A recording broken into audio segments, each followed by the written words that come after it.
Olá, pessoal. Eu sou a professora Elisângela, trabalho há mais de 15 anos com a língua portuguesa, com a língua inglesa.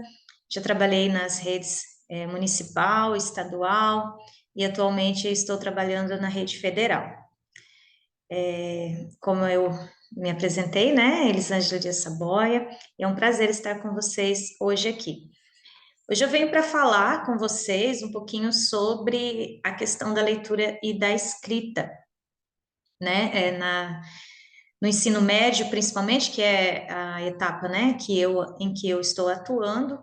Trabalho também no curso superior, no entanto, as minhas aulas de língua portuguesa são mais no ensino médio mesmo. E eu tenho observado algumas questões, né, ao longo desses mais de 15 anos aí, trabalhando com língua portuguesa, e essas questões, elas estão relacionadas com a leitura e a escrita. Então, a minha palestra hoje aqui, a minha conversa, né, com vocês, seria mais sobre leitura e escrita, práticas complementares. Então, eu vou iniciar e espero que vocês consigam compreender as explicações. Bom, essa discussão sobre a leitura e a escrita, ela não é nova, ela vem de algum tempo aí, desde os anos, 70, já se começou a falar sobre o domínio ou não domínio dessas práticas aí, né, pelos estudantes. Hoje ainda, né, continua essa mesma discussão. Os alunos não sabem ler, não sabem escrever, ou estão envolvidos em práticas de letramentos, né, conseguem lidar com as práticas, no entanto, ser leitores proficientes, né, de gêneros aí escolares, acadêmicos, né, gêneros mais científicos, dentre outros, nós dizemos muitas vezes que os alunos, eles não conseguem desenvolver uma boa compreensão, uma boa leitura, né? Ou até mesmo uma boa escrita de gêneros diferenciados aí, gêneros discursivos. E a gente sabe que a escola, ela deve garantir o acesso, né, a esses saberes linguísticos para o exercício da cidadania. Nós estamos o tempo todo permeados, né, por esses textos orais, escritos, esses textos multimodais, né, que a gente pode dizer nesse momento, recheados aí de internet para tudo quanto é lado, né? Então a gente tem a internet envolvendo a nossa vida o tempo todo, então os estudantes eles têm acesso a muitos textos digitais, a muitos textos que provêm da internet, né? Textos em toda e qualquer esfera que eles circularem, né? Então nós estamos aí sempre envolvidos por esses diferentes tipos, diferentes modalidades de textos, né? E a leitura e a escrita, elas são práticas complementares porque elas estão interligadas. Como assim, né? Então, no nosso dia a dia, a gente vai perceber que nós temos um diálogo, né, com o nosso colega, nós temos uma conversa com a família, né? Nós temos mensagem no WhatsApp, aí mandamos um áudio. Então, as práticas de oralidade, né, de leitura e de escrita, elas estão interligadas, ok? O que acontece muitas vezes é que o estudante ele lê muito, né? Ele lê muitas mensagens, ele lê muitos textos, muitas vezes em redes sociais, eles leem, né, algumas notícias e tudo mais. No entanto, muitos dizem não gostar de ler literatura, né?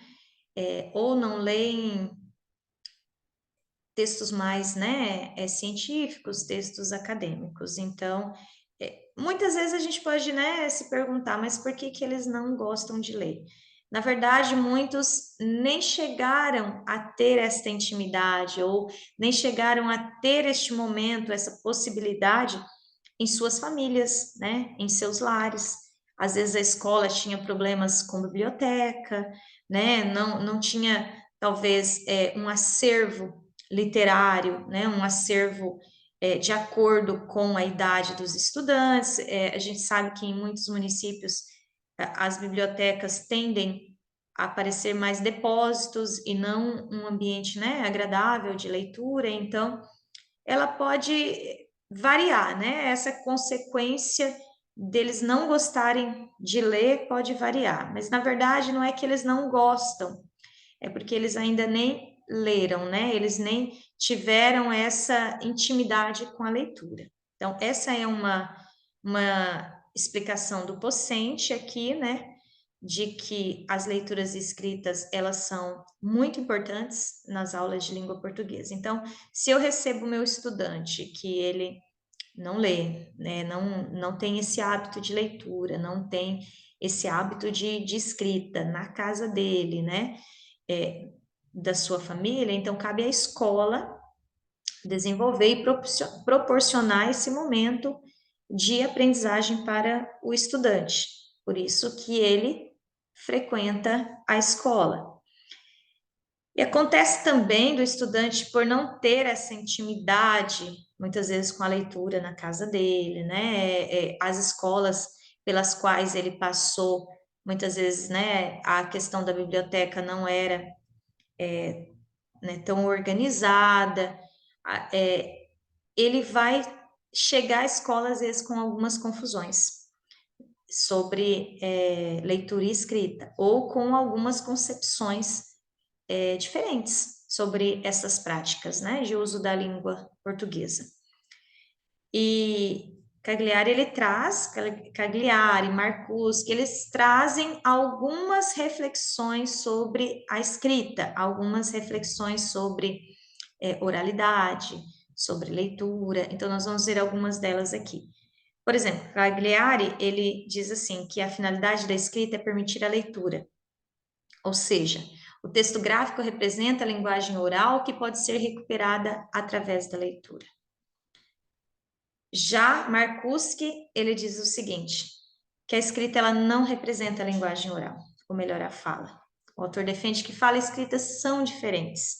São duas alternativas. Daí a confusão entre os estudantes, porque eles pensam muitas vezes que a escrita ela vai ou que a fala ela tem que ser igual à escrita no sentido de formalidade da linguagem, de falar o certo, entre aspas, que é como a gramática normativa supõe.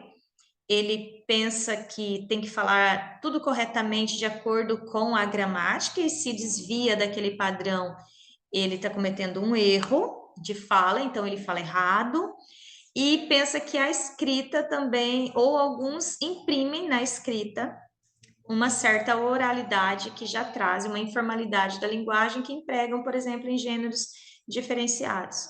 Então, por não ter uma concepção, uma ideia do que realmente é a leitura, do que realmente é a oralidade, e do que realmente é a escrita, acaba gerando essa confusão. Então, os estudantes às vezes falam, não gosto de ler, ou não gosto de escrever, né? Esse ano eu vi muito isso, né, nas aulas.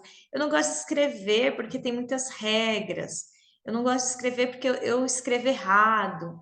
Então, a concepção que ele tem, né, de escrita é uma só.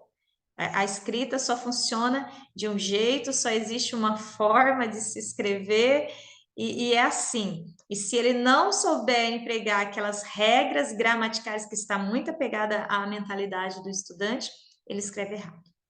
E nós sabemos que não é bem assim, né? Que existem graus de formalidade da língua, existem contextos em que essa língua ela vai ser utilizada, existem gêneros discursivos variados, então uma linguagem de uma crônica, por exemplo, pode ser uma linguagem um pouco mais informal, pode ser uma linguagem mais leve, é diferente de um resumo acadêmico, que eu tenho que utilizar termos mais técnicos.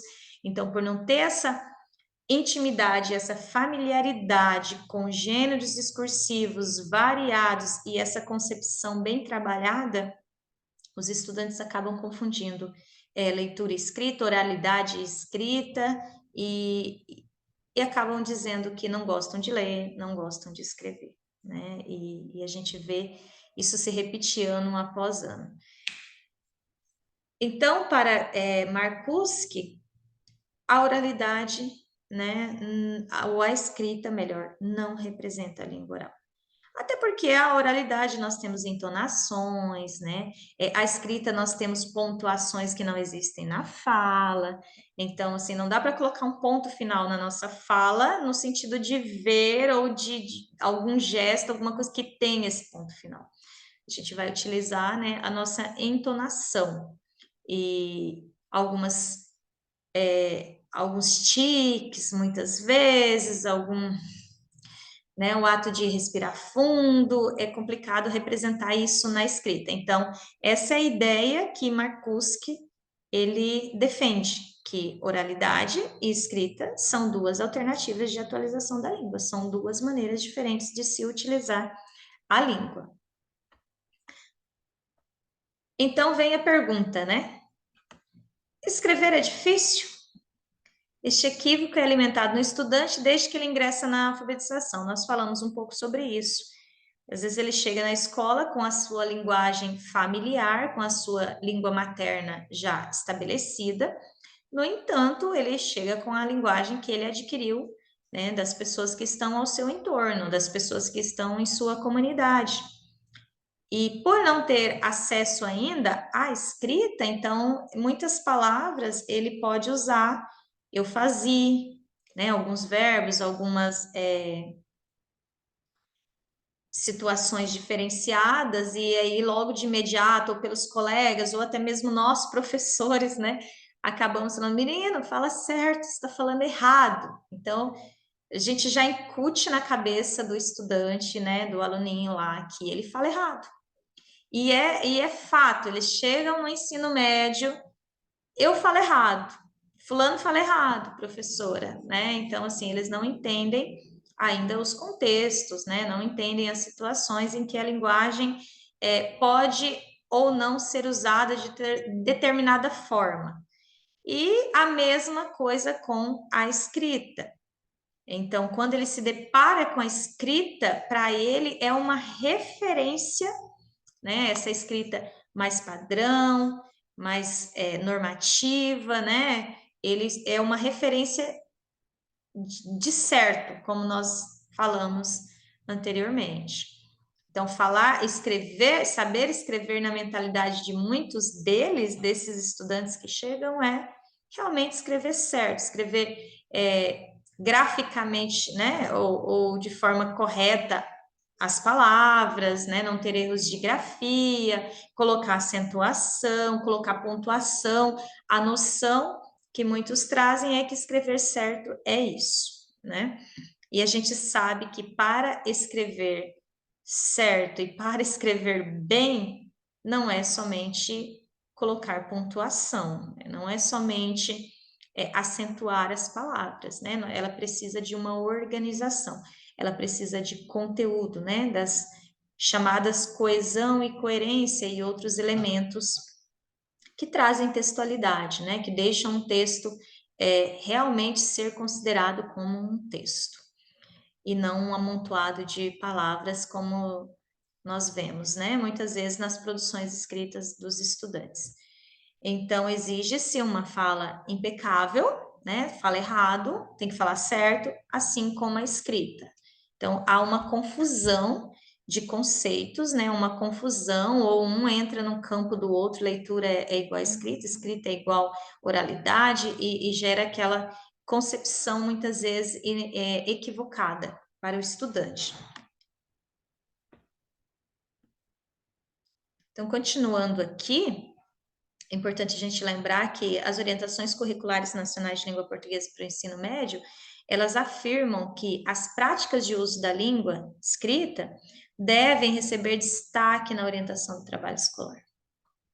em razão do valor social, histórico que tem na nossa sociedade, e que o professor ele deve tentar resgatar textos que melhor representem a realidade dos estudantes. E aí eu fiz uma observação aqui, né, nos meus slides, e por que não utilizar textos, os textos produzidos pelos próprios estudantes de sala? Né, porque eles veem como eles produzem, né? É interessante a gente usar muitas vezes um texto escrito por uma outra pessoa como padrão, como exemplo, né? Por exemplo, os grandes escritores de literatura e tudo mais.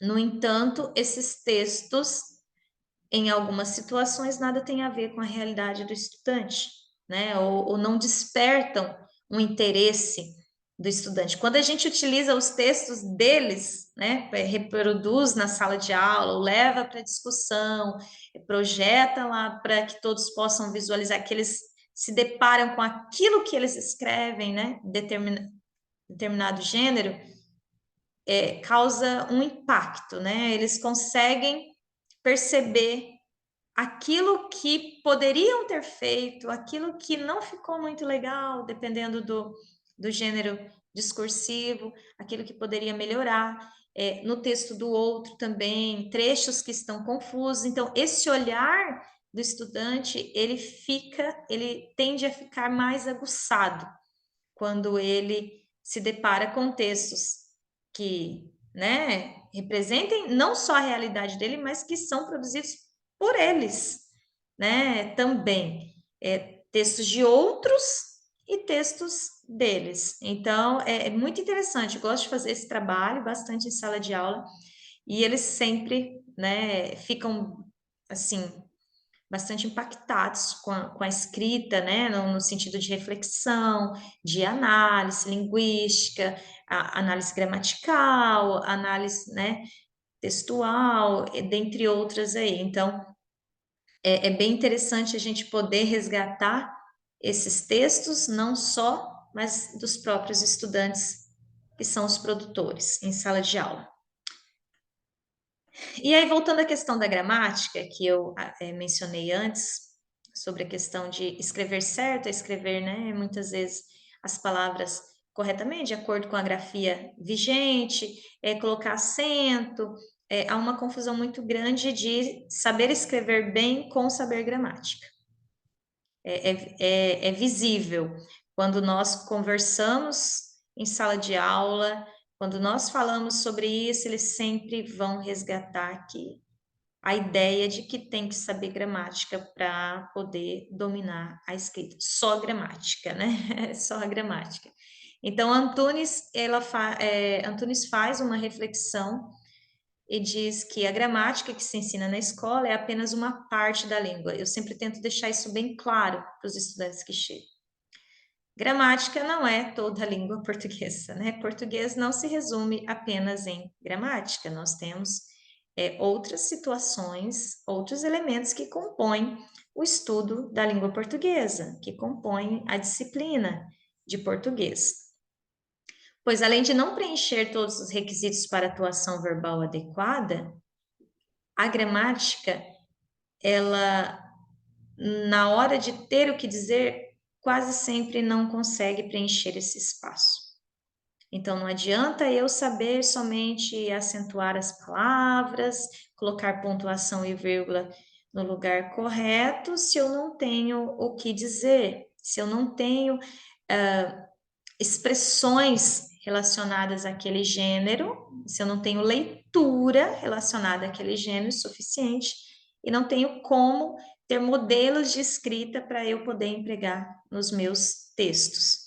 Então, saber só gramática não vai me auxiliar nesse processo, quando eu realmente precisar escrever um texto. Então, para Antunes, a gramática não preenche esse espaço. Então, vamos lá. Em síntese, escrever bem ou com proficiência não é somente decorar ou dominar nomenclaturas gramaticais. O estudante estuda gramática normativa durante toda a sua vida escolar. Gostaria de fazer uma observação. Este ano eu ouvi de vários estudantes das minhas turmas, eu leciono para estudantes do primeiro ano do ensino médio esse ano, e muitos disseram que eles viam no fundamental, na parte do fundamental em que estudaram, muita gramática, muitas vezes. Então, era só gramática, só gramática. Não havia produções de texto em algumas escolas com frequência, não só pelo professor de língua portuguesa. Importante ressaltar isso, que produzir textos, né, proporcionar esse espaço para o docente, para os estudantes produzirem textos, não é papel só, né, do professor de língua portuguesa.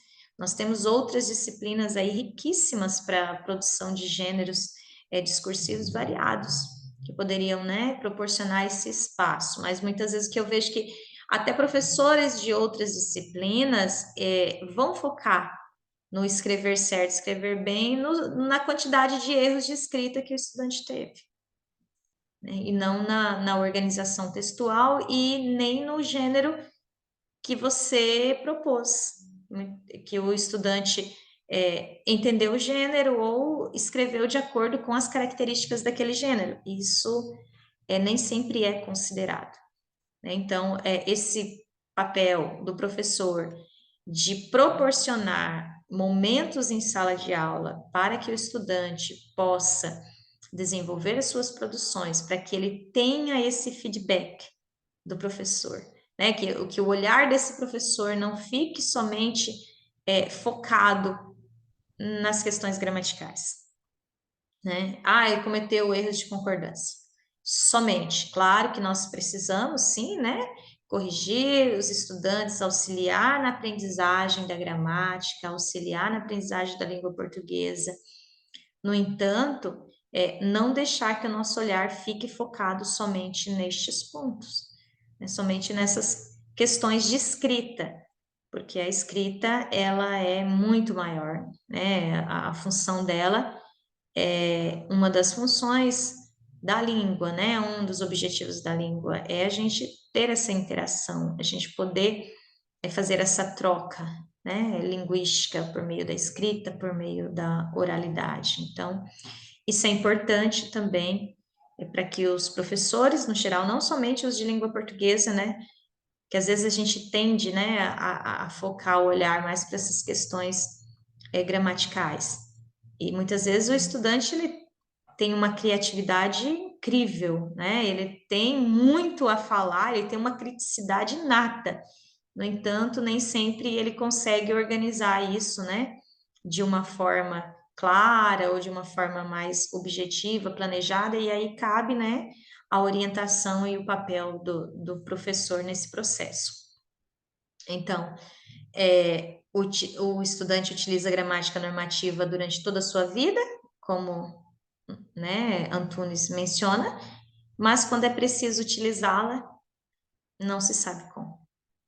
Então, a gente, como eu disse, não é que nós vamos ignorar a gramática, mas só gramática não vai deixar o meu estudante proficiente na escrita, né? Um escritor competente.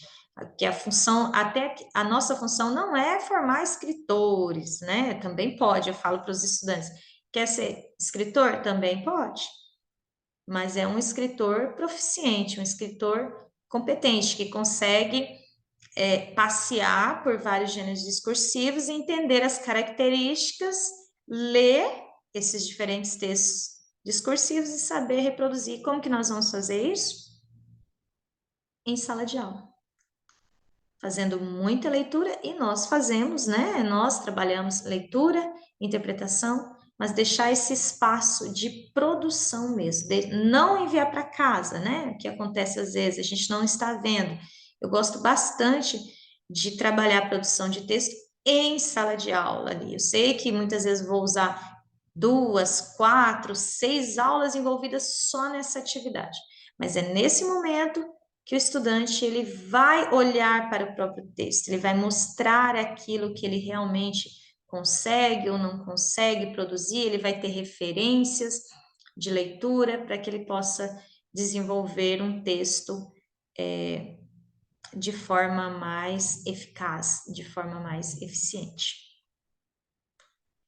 Então, e como salienta Marcuse, não é um simples sistema de regras, mas uma atividade sócio-interativa que ultrapassa o próprio código como tal. Então, como que nós vamos deixar os nossos estudantes, né, mais proficientes? É fazendo esse trabalho mesmo em sala de aula.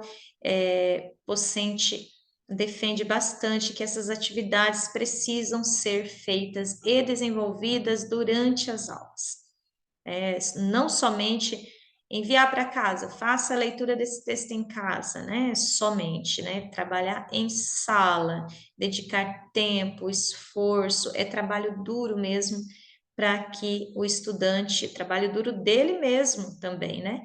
Para que ele se torne um leitor e um escritor mais proficiente e perceba também que tanto a leitura quanto a escrita, né? A oralidade fala é uma modalidade de uso da língua, tem as suas características, e a escrita é outra modalidade de uso da língua e ela também tem as suas características, né? E saber utilizar essa oralidade e essa escrita em contextos diversos da nossa sociedade aí, né? Em várias situações comunicativas, sociocomunicativas, de forma, né, que eu entenda que uma conversa é uma coisa, que uma palestra é outra situação, que uma crônica tem a função tal e que o meu artigo acadêmico tem outra função, entender essas características, entender os modos e os meios em que circulam estes textos, vai contribuir para que o meu estudante ele se torne este leitor e esse escritor mais proficiente. Ok? Obrigada. Agradeço pela atenção de todos.